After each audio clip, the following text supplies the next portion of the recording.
And then they traveled about 30 more miles, and they came into the wilderness of Shur. You see it on the map?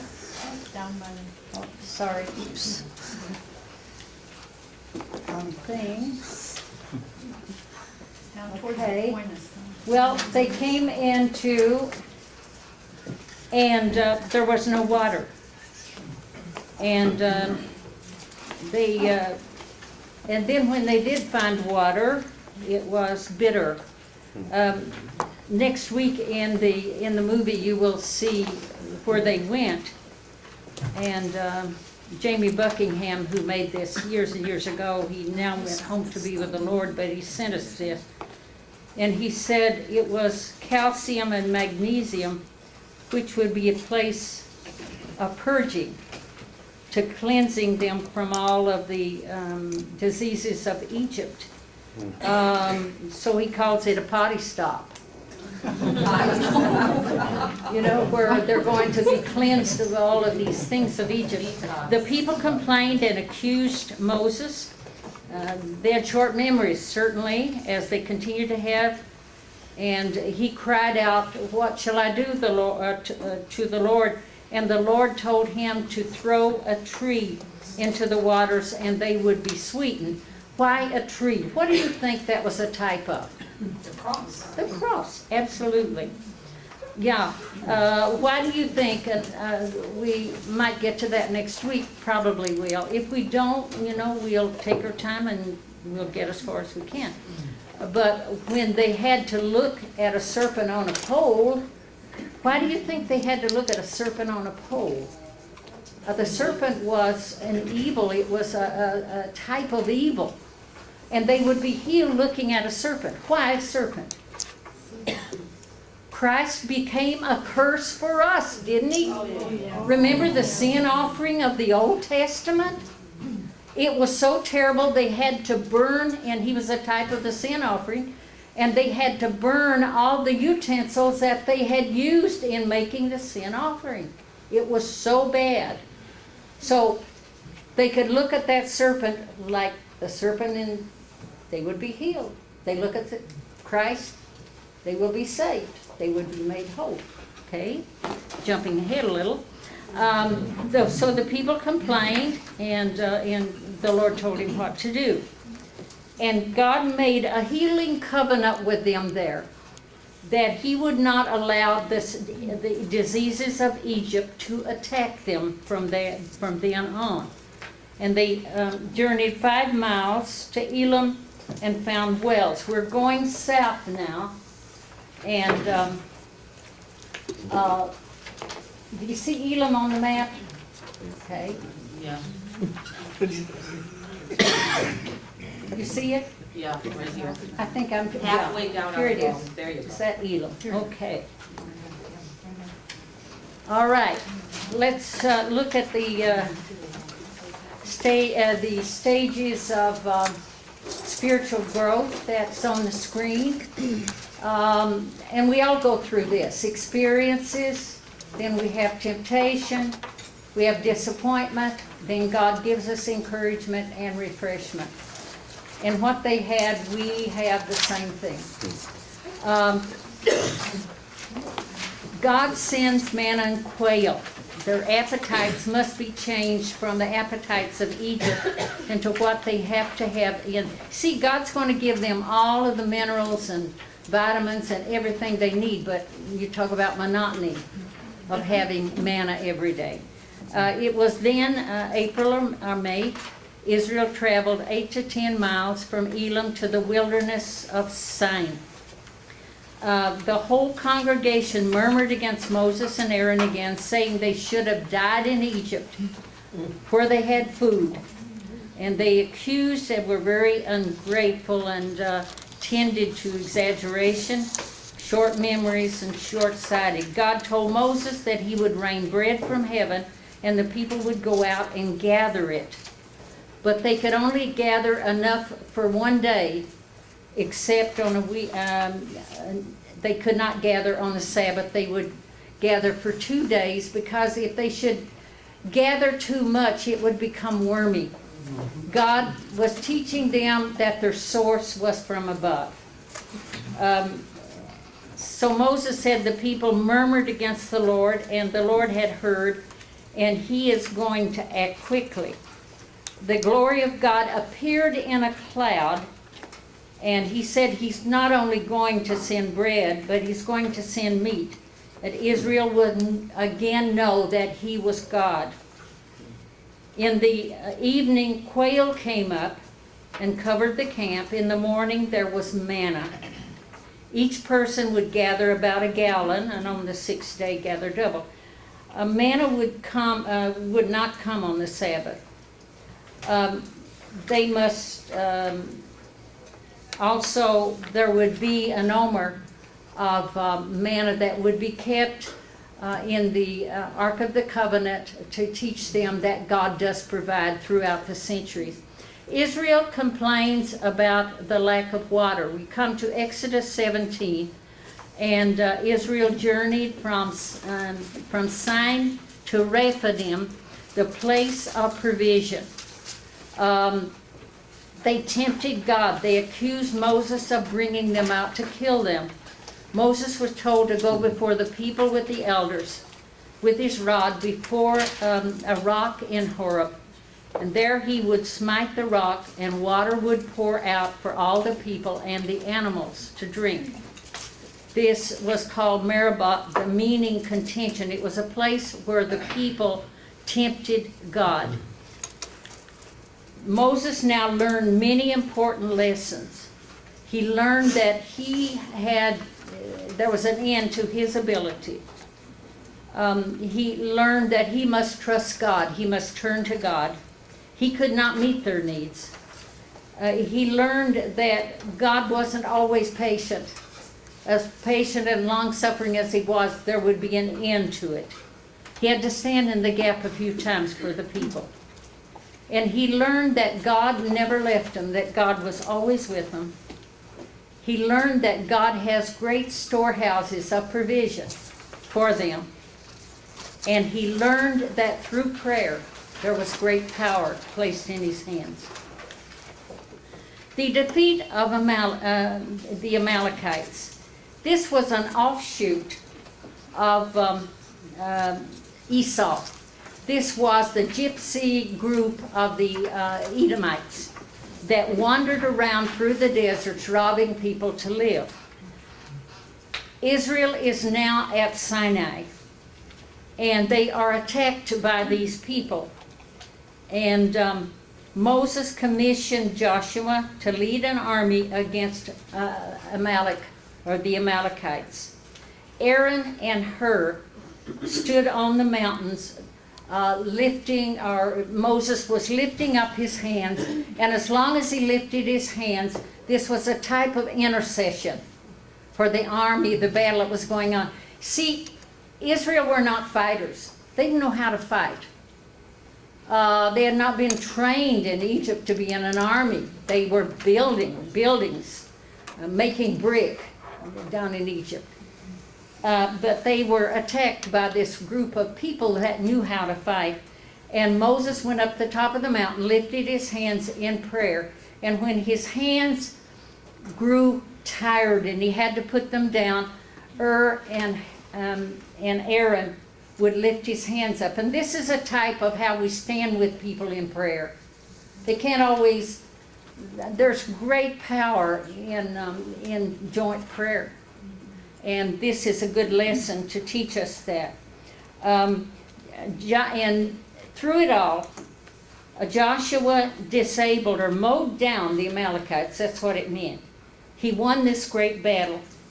And Moses was commanded to write it in a book and rehearse it to Joshua, because one day, the cup of his wrath was not filled at this moment, but at one day when they came into the land, God would utterly destroy Amalek. And this was fulfilled under the reign of Saul. If you remember, we don't have time to cover that tonight. And he bitterly, he goofed up in destroying them. Moses built an altar and named the place Jehovah Nissi, which means the Lord my banner. The division of responsibility. Jethro, the priest of Midian, Moses' father-in-law, heard what was happening at Sinai, so he took his daughter Zipporah and his two sons to Sinai to Moses. Moses told Jethro all that God had done, and they rejoiced together. Jethro praised the Lord and offered a burnt offering and sacrifices to the Lord, and Aaron and the elders came and ate bread with them. Moses sat judging from morning until night, and Jethro said, "You're wearing yourself out."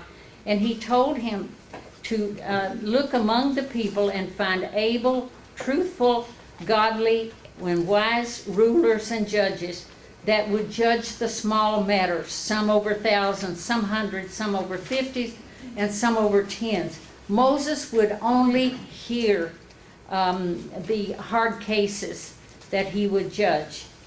And Jethro returned to his own land. Israel, I think I wanted you to read Deuteronomy. I looked over that. Could you read that? It's a key verse, why God had to keep them in the wilderness. And you shall remember that the Lord your God led you all the way these 40 years in the wilderness to humble you and test you, to know what was in your heart, whether you would keep his commandments or not. So he humbled you, allowed you to hunger, and fed you with manna which you did not know, nor did your fathers know, that he might make you know that man should not live by bread alone, but man lives by every word that proceeds from the mouth of the Lord. Your garments did not wear out on you, nor did your foot swell these 40 years. You should know in your heart that as a man chastens his son, so the Lord your God chastens you. Therefore, you shall keep the commandments of the Lord your God, to walk in his ways and to fear him. For the Lord your God is bringing you into a good land, a land of brooks of water, of fountains and springs that flow out of valleys and hills, a land of wheat and barley, of vines and fig trees and pomegranates, a land of olive oil and honey, a land in which you will eat bread without scarcity, in which you will lack nothing, a land of whose stones are iron, and out of whose hills you can dig copper. When you have eaten and are full, then you shall bless the Lord your God for the good land which he has given you. Beware that you do not forget the Lord your God by not keeping his commandments, his judgments, and his statutes, which I command you today. Write in your notes to read Psalm 105. We don't have time to read it in here. 1 Corinthians 10. Please read that concerning all that is happening in this area. Yes. Deuteronomy 8. What were the verses, Paul? 2 through 11. 2 through 11. This is a key verse of why God took them into the wilderness. Israel at Sinai, the covenant proposed and accepted. Would you read Exodus 19, 3 through 6, Paul, please? This is the time of the Feast of Weeks, which was later on Pentecost. It would be in June. Israel departed from Rephidim and came to the desert of Sinai, camping before the mountain. And Moses ascended the mountain, and God called to him. And Paul is going to read Exodus 19, 3 through 6. And Moses went up to God, and the Lord called to him from the mountain, saying, Thus you shall say to the house of Jacob, and tell the children of Israel, You have seen what I did to the Egyptians, and how I bore you on eagle's wings, and brought you up to myself. Now therefore, if you will indeed obey my voice and keep my covenant, then you shall be a special treasure to me above all people, for all the earth is mine. And you shall be to me a kingdom of priests and a holy nation. These are the words which you shall speak to the children of Israel. Okay. So Moses told the elders what God had said, and of course the elders, and later on all the people said, all that God says we will do. And the Lord said that he would come down in a thick cloud so that the people might hear and be convinced forever. Moses must go and sanctify the people. They had to wash their clothes, and they had to cleanse themselves, for on the third day the Lord would come down and meet with them. Moses must set bounds about the mountain. Neither animal or men could touch the mountain or they would be killed. And there was a long trumpet sound, and all the people must gather at the foot of the mountain, for God is going to speak. Moses went to the camp, sanctified the people. Israel washed, set themselves aside. And on the third day there were thunders and lightnings, a thick cloud, and a trumpet blasted so loudly that the people trembled. Moses brought the people forth, and they saw the mountain smoke, and the Lord descended in fire, and the whole mountain shook. Fire always spoke of the holiness of God. And before God, they were an unholy people. And the mountain shook, and the trumpet sounded louder and louder, and Moses and God spoke to one another. And the Lord called Moses up to the top of the mountain. He told Moses to go down and charge the people not to break through. The priests must sanctify themselves, or he would break upon them. Now he gave the 10 commandments, and we do not have time to cover these, but there were 4 given toward God. And the people said, don't let God speak to us anymore. Moses, you tell us what God said, because they were so frightened. Now there were 4, to show you how important it is for unity between the Lord's people, that they treat one another right. There were 4 of the commandments directed toward their attitude toward God. And there were 6 toward their attitude toward one another and the way they were to treat one another. So this kind of fellowship is just as important, and maybe more so, than this fellowship. If we don't have this fellowship right, we don't have fellowship from above. That's right. We see this in not only the Old Testament, but we see it in the New Testament at all. Besides the 10 commandments, they should not make unto them idols of silver or gold. They would sacrifice only where the Lord had placed his name. Later on it would be in Jerusalem. There's a battle yet. Death is still God's city. It's still God's land. Altars should not be made of hewn stone and should not be placed in high places. Later on they got into big trouble by putting altars in high places. And when you go to Israel today, you will see some of these altars, and in other countries as well. God does not need man's additions. It was to be natural stone. God's way and people's way are unique. Man-made bricks speak of bondage, but Moses' army was a people of uncut and untrained army. The covenant ratified. Moses was commanded to bring Aaron, Nadab, Abihu, which were the sons of Moses, 70 elders up to worship. Only Moses could come near to God. Moses told the people what God had spoken, and he spoke to them of judgment. So the people answered with one voice, all that he tells us to do, we will do. Moses recorded the words, rose up early, and built an altar with 12 pillars. He sent the young men to offer burnt and peace offerings. You will find that throughout Israel's history. There were peace offerings and burnt offerings that were, every time they got together, these especially were offered. Every day the burnt offerings were offered, I believe twice a day. Burnt offerings were a type of total consecration to God. These were a national offering. If an individual should bring an offering, that meant they were totally consecrating themselves. That's the reason that Paul tells us, I think in Romans 12, to give ourselves as a whole offering unto the Lord. And these people, the Jews, knew exactly where Paul's words were coming from. So he told them to offer these, and he said, and then he put half the blood in basins and sprinkled it on the altar.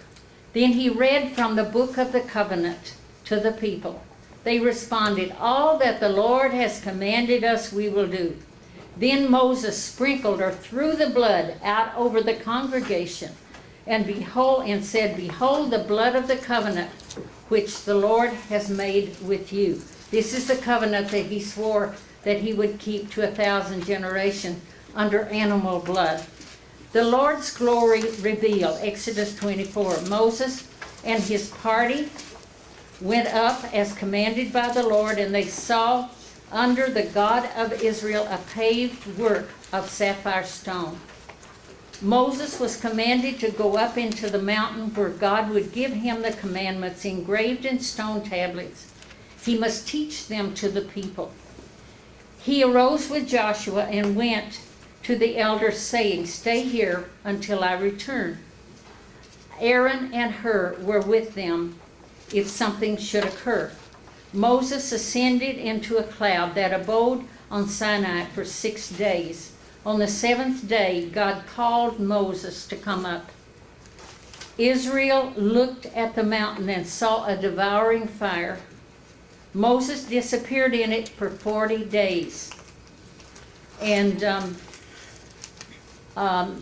this is where he had his vision of heaven and was given a pattern of the tabernacle to go back and build, as well as all the ceremonial laws, where he would come and he would dwell with his people. The breaking of the law, when Moses was returned, or when his return was delayed, the people went to Aaron, the high priest, and said, Make us gods to lead us. We do not know what has happened to this man Moses. Aaron told the people to collect all of the gold earrings, etc. They be melted together and fashioned into a golden calf. This was an icon in Egypt, and said, These be the gods, O Israel, that brought you out of the land of Egypt. Can you imagine? 40 days. 40 days before they say, We will do all that you have commanded us. You talk about our fickle people. Are we as that fickle? Are we that so forgetful? Judy and I were talking about it before. You wonder, you know. We're living in grace, but a lot of people really push the grace, don't they? They live on the edge, but they won't always live on the edge, as we talked about before. Aaron built an altar before the calf and set a festival of worship. Burnt and peace offerings were made before this golden calf. The people ate and drank and removed their clothes and committed acts of fornication and adultery before it. And the people, the Egyptians and all the nations round about that were passing through, that were working in that area, saw all that Israel was doing. God instructed Moses to go down he said, Moses, go down, for your people that you brought out of Egypt have corrupted themselves. And Moses was told all that had transpired below. God told Moses that the people were stiff-necked. So he said, this is it's strange, but yet it's not strange. Words. He said, Let me alone. What was he doing there? God said to Moses, Let me alone. He was inviting Moses to intercede. It was an invitation to intercede. He said, Moses, let me alone, because my wrath is waxed hot against these people, and I will consume them, and I will make of you a great nation. Moses besought the Lord, asking why he was so angry with his people, which he brought out with great power and a mighty hand. With his people. And remember, Moses said, they're your people that you brought out with great power. The Egyptians will now say that you brought them out to slay them. He told God, he said, Please, God, change your mind and turn from your wrath that you felt toward your people. Moses, write down, I was going to read it, but for lack of time, I will not. Exodus 32, 15 through 35. Please read that in your Bibles.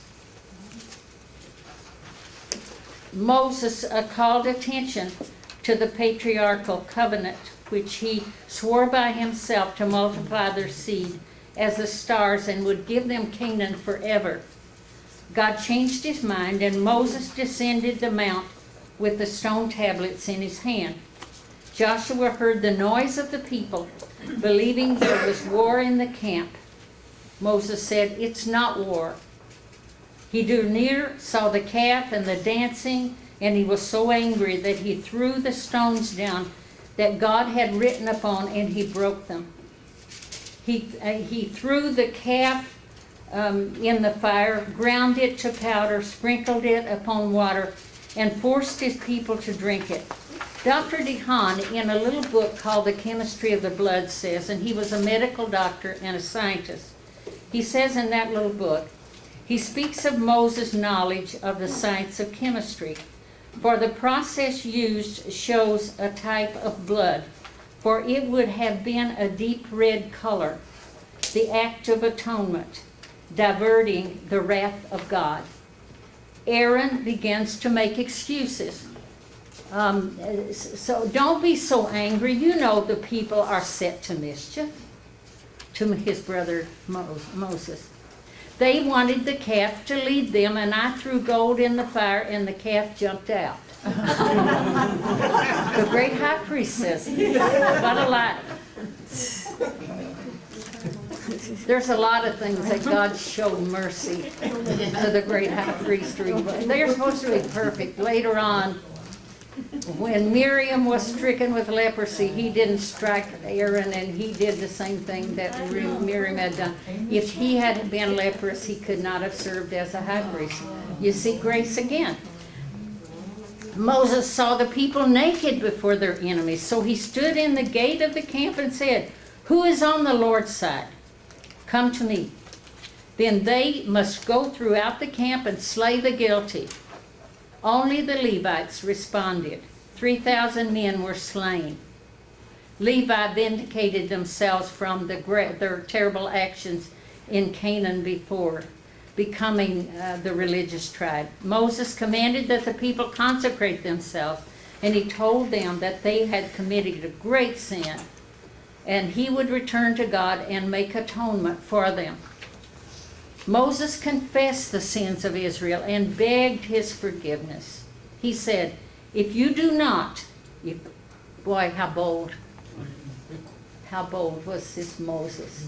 Abraham and Moses, great intercessors. "If you do not forgive these people, blot me out of your book. You take them, you take me too." That takes boldness, doesn't it? So God said that he would blot out the persons who had sinned. You see, God was inviting him to. God really didn't want to slay the people, but he had it. God is a holy God, and look what all the things they are doing. And he can only condone sin so long. And his holiness, his justice flares out, because there's got to be justice. Moses was told to go back and lead his people to Canaan. He would send his angel before them. He seemed to say, "Well, I'll visit you once in a while, but I'm not going because I'm afraid of what I might do. Because of these people, what they're doing, I might slay them." And the people... write down 33, 1 through 17, and read that. This is such good reading, and I regret that we don't have time to read all of these long scriptures in here. I just wrote in my note, read it if time allows. Time doesn't allow it. So we see the God who was transcendent. God asked Moses to depart and take his people. He's still on his business.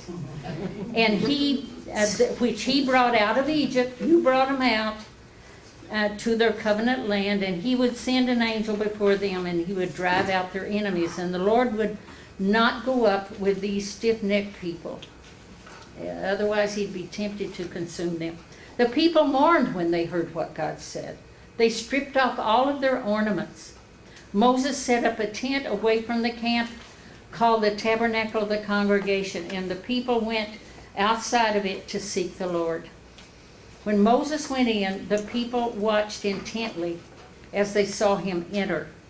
The pillar of cloud descended and stood by the door while God spoke to Moses. The people witnessed and began to worship the Lord. God spoke to Moses face to face as a man would speak to his own friend. Moses went into the camp and Joshua remained in the tabernacle. Moses again spake to the Lord concerning who would go with them, and he told the Lord that he had told him of friendship and grace, yet had withheld. If you do not go with me, don't take us up. And God said his presence would go before Moses because of his intercession for himself and for Israel. Then all would know that they had found the grace of God. The Lord reassured Moses of his grace and said he knew Moses by name. 5 things we see in God's name: the I am that I am, the self-existent one, the Almighty. We see mercy and compassion, the compassion as a mother for a child. We see unmerited favor, our grace. God would be angry, but he was patient on the ground of intercession and the covenant. He was full of grace and truth. In him was richness and bounty. Moses asked God to show him his glory, and God agreed to let his goodness pass before Moses. Then the Lord told Moses to stand on a rock, and he could not see the full glory of God. No man could see God and live. But he let the afterglow of God passing by, he let him see that. That's as much as he could see. In this little book, The Chemistry of the Blood, Dr. DeHaan says this: the most powerful light is radium, which we see here. A tiny particle can kill. And the only shelter to be found is common, ordinary lead. So he placed him in a rock or in a place where he could not receive this shock of radium. Radium is both deadly and beneficial. The Lord has also the rays of justice and love. Moses had instructed to hew 2 stones, tablets of stones like the first. He was instructed to come up again, and God would write on them. Moses again went into the mountain, and God descended in a cloud and stood with him, declaring all he was. Verses 34, verses 6 and 7. Paul, would you read that? And the Lord passed before him and proclaimed, the Lord God, merciful and gracious, long-suffering and abounding in goodness and truth, keeping mercy for thousands, forgiving iniquity and transgression and sin, by no means clearing the guilty, visiting the iniquities of the fathers upon the children and the children's children to the 3rd and 4th generation. Moses bowed his head and worshipped, and then he asked the Lord to go among his people to pardon and to take them for his inheritance. God spoke to Moses of his covenant, his blessings and power, then gave him strong warnings of idolatry when they reached Canaan. The Lord outlined to Moses certain feast days which Israel would keep throughout their generation. I would suggest to all of you that you take the course that's going to be taught next year on typology. There are people who say that they like that course even better than Old Testament because it not only opened up the Old Testament, but it opens up the New Testament as well. There is so much that we just read over that we don't see the types. But Jesus himself said that he was in all of the books of the Bible, in picture, in word, and so on. So God spoke to him of his covenant, and he said certain feast days they must keep. The feast days spoke of God's prophetic calendar. God promised to drive out the nations and enlarge their borders, and Israel must observe the laws that he gave them. Moses was with the Lord 40 days and nights, that he did not eat or drink. When he descended the mountain with the tablets, his face was shining so brightly that the people could not look on him. They couldn't even come near to him because he had been with God for 40 days and nights. Moses gave God's word to the people and put a veil over his face. And when he spoke with God, he removed the veil. And when he came out, he again wore the veil. You remember I told you when we were talking about Adam and Eve fell, that I believed that there was a light around them and they didn't know they were naked? And I compared that to this. Moses had such a shining light that nobody could look at him. Because when somebody spends time with God, there's a change that comes to their life. They know it. Everybody knows it when you spend enough time with God. And in those days, it was literal light. Moses instructed the people concerning God's elaborate dwelling place, and the construction began. And he told them all about the sacrifice offerings and so on. Then there were, in the nation, they were ordered, there were only a few times when they were allowed to number the people. Why do you think they had that law? Why do you think that they had a law that they could not number the people? Great sin. I feel like he wanted them to rely on his power. Absolutely, that's it. Right. They were not to depend on horses or chariots or manpower. But they were to depend on him. But this is one place where they took a census of the people. And often they only counted the men. I had a question on the break about that. Sometimes they did not count the women and the children. They counted the men. All these laws of sanctification, Nazirite vows, and so on, and when you study typology, you will see so much meaning in the offerings. Not only in the tabernacle, but in the offerings. There's pictures of Christ all the way through Leviticus. Leviticus is not a terrible book when you understand the typology. God doesn't allow anything to go in his book that doesn't have great meaning. And a lot of places are really neglected because they think it doesn't mean anything. It meant a lot. All right? God comes into his house and leads the way. The cloud of God covered the tabernacle. At evening, they had fire. They had warmth because it would be cold on the desert. The cloud was taken up, whether it be fire or whether it be a cloud. Israel would pack and follow the cloud. This is how they knew the way. They wouldn't dare move until God moved first. Moses was instructed to make silver trumpets. Which would sound alarms, time of war, etc. Seasons would be announced. Israel marches toward Kadesh Barnea, which would be, they would almost be to the promised land, Kadesh Barnea. They were up near the promised land. They were marching toward it. About 13 months after the Exodus, the cloud ascended from off the tabernacle, leading Israel out of the wilderness of Sinai into Paran. Judah led the multitude. Why did Judah lead? You're going to see Judah leading all the way. Why? Why was Judah assigned to lead? It was the tribe to the Messiah. It was the tribe that's going to bring forth Christ. All right? So they became the leader.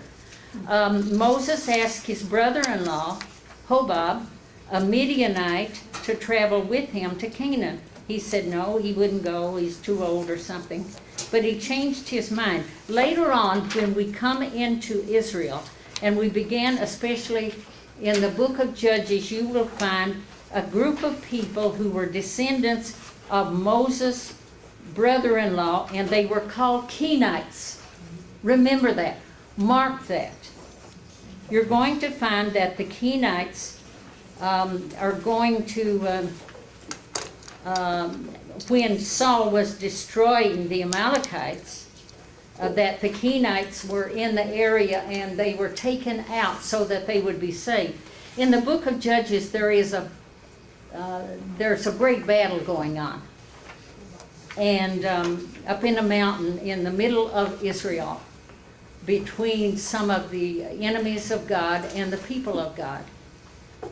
And a Kenite woman, and this is under Deborah. Remember when Deborah had to go with, who was it? What was his name that went with Deborah? Anyhow, God asked the man to go. Barak? Hmm? Was it Barak? Barak. God asked Barak to go, and he was afraid to go without Deborah. She was a prophetess and a judge. And God said, okay, Deborah can go, but part of the glory will be for woman and not for man. Well, sure enough, this great battle, usually the king had to be destroyed, or a major city, a capital city had to be destroyed before a battle could be terminated, before it could be, they could say, I won the battle. Well, the king ran into this tent of this Kenite woman. Her name was Yael. That was the name of my guide in Israel for a long, long time, Yael. And so she gave him warm milk, and he went to sleep, and what did she do? Put a spear through his temple. No, she killed him. And the battle was won. A woman won the battle. Not only Deborah, but Yael was responsible for winning that battle. So Israel departed and traveled 3 days. The ark went before them to search out a resting place for the nation. As the cloud began to arise, Moses would say, rise up, Lord, and let your enemies be scattered. We used to sing a chorus like that. And let them that hate thee flee before thee. When it began to descend, Moses said, return, O Lord, unto the many thousands of Israel. Murmuring, 3 complaints. Complaint 1, the people murmured, and the Lord was so angry, he sent fire among the people. We go to Numbers now. Much of Exodus from there on will give you the laws that Moses wrote concerning ceremonial laws and the tabernacle. He sent fires among them and consumed the guilty. The people cried out to Moses, and he prayed that God would quench the fires. And complaint 2. Also, put in your notes to read Psalm 78, because it tells you much about the history of the nation of Israel. A mixed multitude we see here began to lust after the things of Egypt, both Israelites and Egyptians. They began to cry for meat. Israel remembered the fish and the cucumbers and all of the wonderful things that they had had back in Egypt, and they murmured that their souls had dried up because they were eating manna every day. And Moses and the Lord were so angry with them that when they heard the people weeping at the doors of their tent, and Moses said to the Lord, why have you afflicted me and laid this heavy burden upon these people, upon me? He said, I thought I'd found favor with you, but I have conceived them as a nursing father. I must carry them in my bosom to the land. These people are a big bunch of babies, in other words. And Moses asked the Lord how he could give meat to the people. And Moses said that he was not able to bear the people alone, for the burden was too heavy. And the Lord, he said, Lord, why don't you just kill me? This was really a down day, wasn't it? Yeah. Poor Moses. He had more, what was his attribute? Patience. Yes. Patience. Meek. He was the meekest man on earth. You know what meekness means? I'll give you an illustration. You'll always remember it. Strength under control. I told my students in different classes, my dad once bought a mule. I lived on a farm. And he bought a mule that didn't want to do anything my dad wanted it to do. And my dad was an easygoing guy. I mean, he never touched one of us in his whole life or our whole lives. If we were torturing my dad, the three of us, he'd say, "Mom, would you come get these kids off of me?" But my dad had to get a big piece of wood and beat that mule until it would come under his control. This is exactly what meekness means. That mule had the same strength it had before, but my dad could control it. Moses was under the control of God, but he never lost his strength. He was strong enough to lead these people. But this was really a bad day for Moses when he said, "God, just kill me." Okay. So God spoke to him to gather 70 of the elders, and he would put of his spirit upon them so that they could carry part of his burden. And again, they had to sanctify themselves. They would eat meat for a whole month until it came out of their nostrils. And they despised God and they grieved God because of their lust. Now, they had no refrigerators. Can you imagine they were gathering all of this quail and they were trying to eat all the quail they wanted and they're trying to keep it? Each one, I have in my notes somewhere how much each one gathered. They got food poisoning. You can't keep meat in the desert for a long time until it goes bad, but they kept eating it evidently until a lot of them died. You're going to find where God said only the new generation except Joshua and Caleb are going to go into the land. And many of this 2.5 million people were dead when they got to the border. And I've said to my classes before, you wonder what the people were doing, in the desert. There was no crops or anything to do. They were burying bodies, I believe. People were dying, thousands of people at different situations. The Bible is not complete. It is never complete as to all that went on. He gives us representative things that were happening. They were there for 40 years. There were a lot of things going on, but I'm sure there were things that were akin to what we read in the Word. We have enough to give us many of the things that were happening, that we would not be like they would. God recorded it for our learning, that we would not do the things that Israel did and sin against God. When these people, people, they were laying hands on these elders, 2 of the elders did not come. And Joshua came to Moses and said, "Lord, there was 2 of the elders that didn't come, and everybody's prophesying." In the camp where he's laying hands on, they're all prophesying. And Joshua came and he said, there's some of the elders that didn't even come, and they're out there prophesying too. Stop them. Moses said, "No, I wish that all of you were prophets. I wish all of you had a touch of God on your lives." And certainly he meant that. Moses the Lord sent this wind and brought the quail from the sea, and they fell in the camp 3 feet deep. 3 feet deep. The people gathered for 36 hours, 100 bushels each of quail. The Lord was so angry because of the greed and the lust of the people that he smote them with a great plague. And again, I believe they were food poisoned. It was called the burial place where they all lusted. Complaint 3.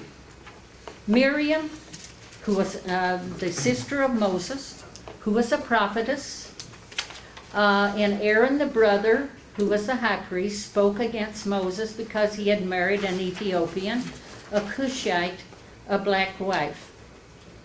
And Miriam and Aaron challenged Moses' authority, saying, "Does God speak only to Moses?" And God was angry because Moses excelled in meekness above any man. And God summoned all 3 of them to the tabernacle, and he came down in a cloud, and he called Aaron and Miriam before him, and he told them that I speak to prophets in visions and dreams. but not with Moses. I speak to him mouth to mouth, and in appearance, not in dark speeches. And how dare you speak against Moses? And God was so angry that he smote Miriam with leprosy, and her skin turned as white as snow. Aaron sought the mercy and forgiveness of Moses for their foolishness. And he said, please pray for the healing of Miriam. If Aaron had been stricken again, he was the great high priest, he could not have served that office. And Moses prayed for healing, and she was separated 7 days from the camp. A leper had to be. There was no healing except through God for leprosy. God had to do the healing, and then there had to be ceremonial rites carried on in order that she could be brought back into the camp and join the camp. And God did heal her. When she was restored, Israel left their Hazeroth and pitched their tents in Paran. Israel's defiance of God. God sent Moses. God told Moses to send one ruler from each of the tribes of Israel into Canaan. Caleb was from Judah. Joshua was from Ephraim. And there would be a leader, and we'll shorten this a little.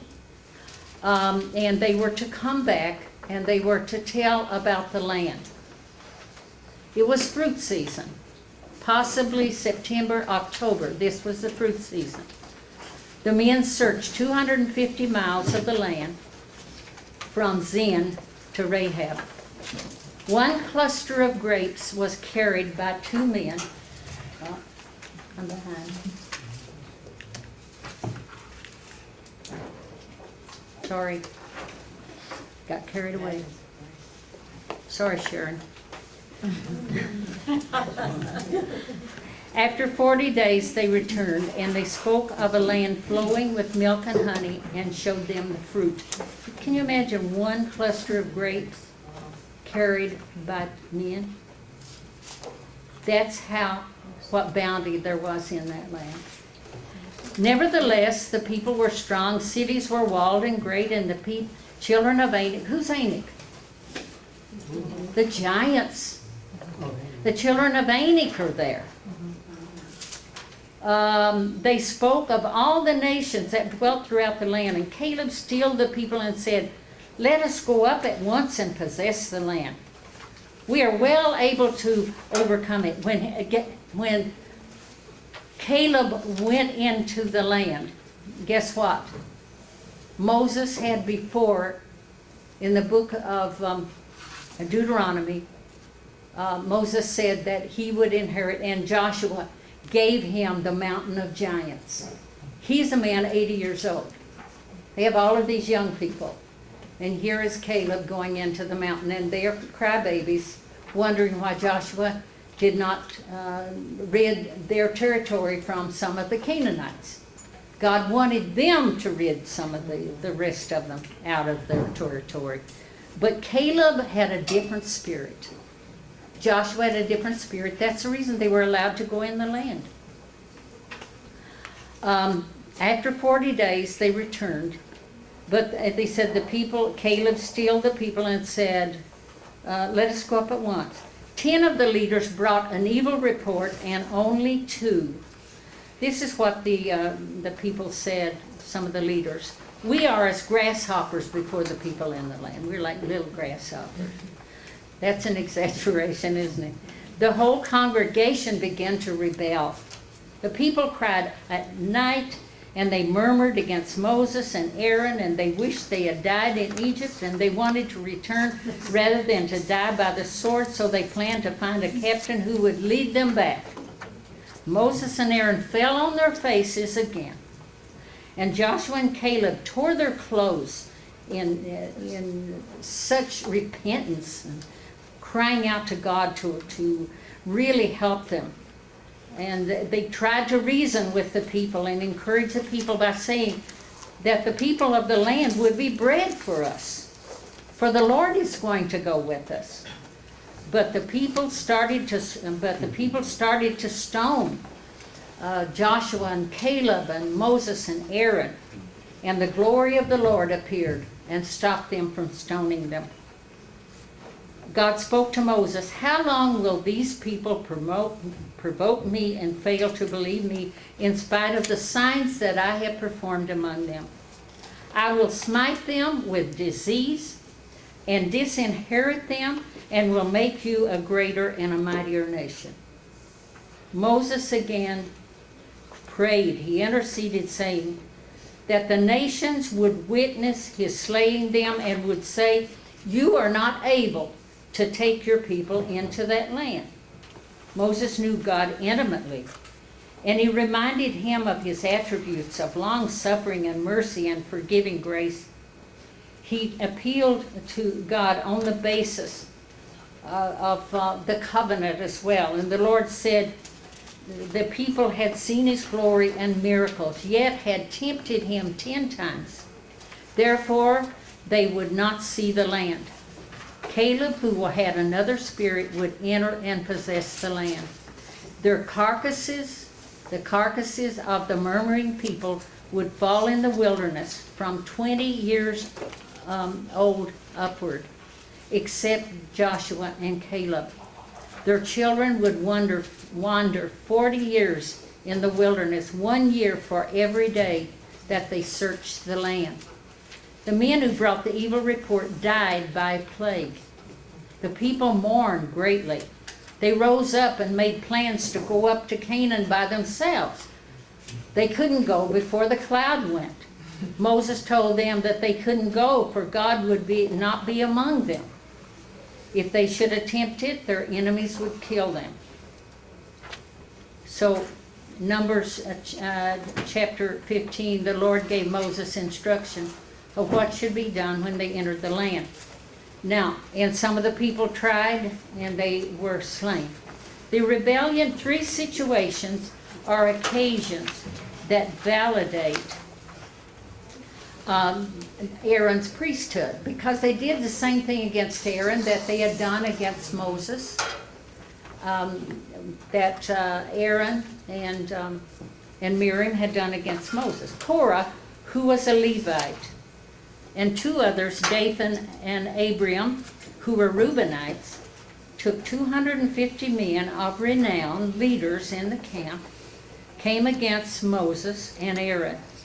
They challenged their authority, feeling they were on the same level before God. That is something that we should take seriously. God has leaders. You respect leaders. You don't do dirty things against them. You have to honor people who work among you, who are leaders. Moses fell on his face again and said to Korah and the company, "Tomorrow the Lord will show you who is holy." They were instructed by Moses to take censers and put incense, fire in them before God. Only the priesthood could do this. Nobody else could do this. Moses was amazed that these Levites did not value their place of separation unto the Lord. They had a position, and they were not thankful for the position, but they wanted Moses' position. Moses called Dathan the Reubenites, but they would not go up. They responded that Moses had brought them out of the land of milk and honey. They were in a land of milk and honey, into a wilderness where they were to die. He had made himself a prince over them. They said he had failed to bring them into the land. Moses was so angry that he prayed a prayer of vengeance against them. They could do this in the Old Testament. Powerful leaders could. Nehemiah did the same thing. And Moses, we find, he prayed a prayer of vengeance against them. Next day, the 250 men took their censers, filled with incense and fire, and stood in the door of the tabernacle with Moses and Aaron. The Levite Korah gathered the congregation against Moses and Aaron. The glory of the Lord appeared, and he spoke to Moses and Aaron and said, "Separate to separate themselves from the congregation, for God was ready to consume them. Again, Moses and Aaron fell on their face in intercession, crying to the Lord. Moses said, "Shall one man sin and you be angry with the whole congregation?" And the Lord said that the people should quickly leave the area of the tents of the 3 evil men. They would not even touch their possessions because the Lord is going to consume them. The 3 men and their families stood by the door of their tents. And Moses said, "If these men die the common death, God has not sent me. If the earth open her mouth and swallow them with their possessions, these have provoked God." And this thing did happen. He opened up the earth and swallowed these 3 men with their families and all of their possessions. Number 2, 250 princes were consumed. A fire came down from God and consumed the 250 that offered incense. This was a terrible sin before God. Only priests could do this. The Lord told Moses to send Eleazar, a son of Aaron, to gather the censers and scatter the fire among the congregation to make an atonement for the people.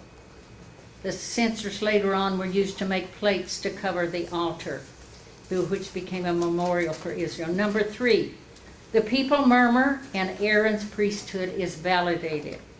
The congregation murmured against Moses and Aaron, accusing them of killing the people of God. God appeared in his glory again, and Moses and Aaron came near. God told Moses to separate himself from the congregation that he might destroy them. Moses told Aaron to make atonement by taking incense among them until God's wrath was over. Aaron stood between the dead and the living. 14,700 died from plague that day, besides them that died in the sin of Korah. Then the plague was stayed. The Lord told Moses to put a rod of 12 of the princes of Israel in the Ark of the Covenant, just a dead piece of wood. And God would cause the murmuring to cease by validating the priesthood of Aaron. He would cause Aaron's rod to blossom. Aaron's rod budded, blossomed, and yielded almonds. So Moses brought out the rods for the people to see. Aaron's rod was to be kept for a token against the rebels in the Ark of the Covenant. It was kept permanently as long as they had the rod, as well as the pot of manna and the broken law, the tablets of stone. The sin of Moses. You know, it was a sin what Moses did. Now, you will find in chapter 18 and 19 things about the Levites and the sacrifices and so on that we do not have time to cover in here. A lot of people really play up on this sin of Moses, and it was a sin. But I do not believe it was the perfect will of God that Moses go into the land anyway. He's 120 years old. He is a man of the law. They're going to come into new territory where a younger man, even though he's 85, but he was...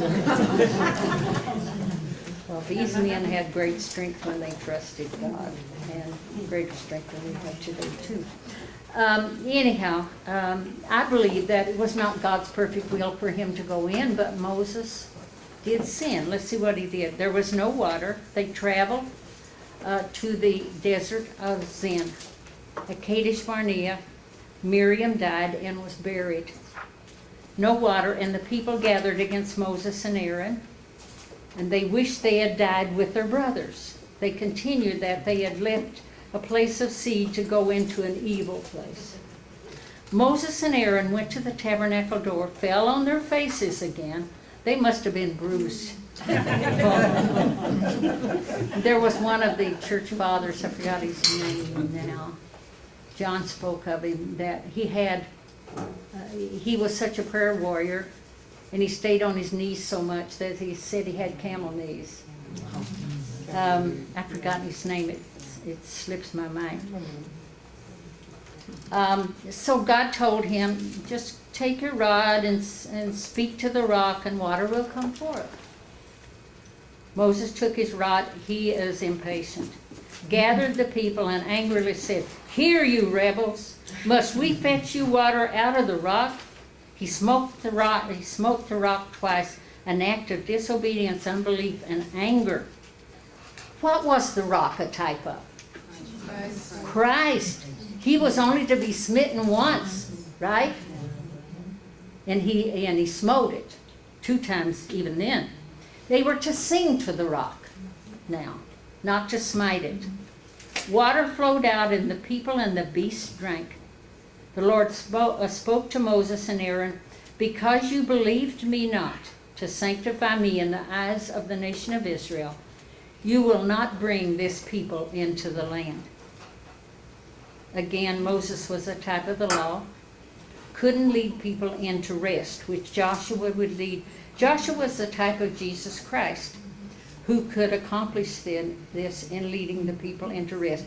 We only have about 2 minutes that you can ask a question. Don't ask a hard one, but you don't want me to go on 5 minutes.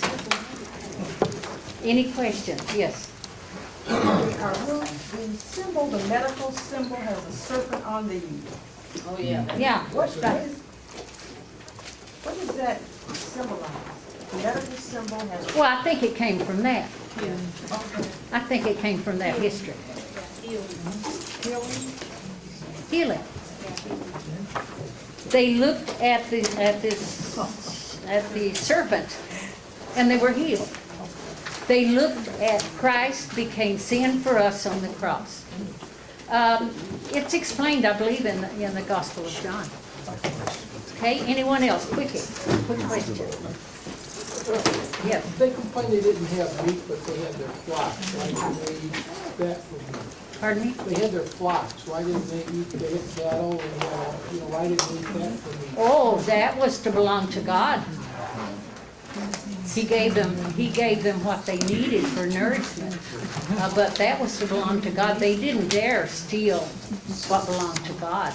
This is why Eli got in trouble in the book of Judges as a priest.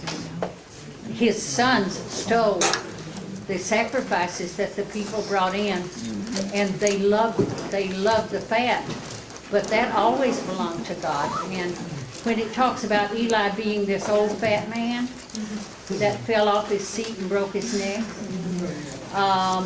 this was telling us something. Eli was eating of the fat of the offerings that were brought.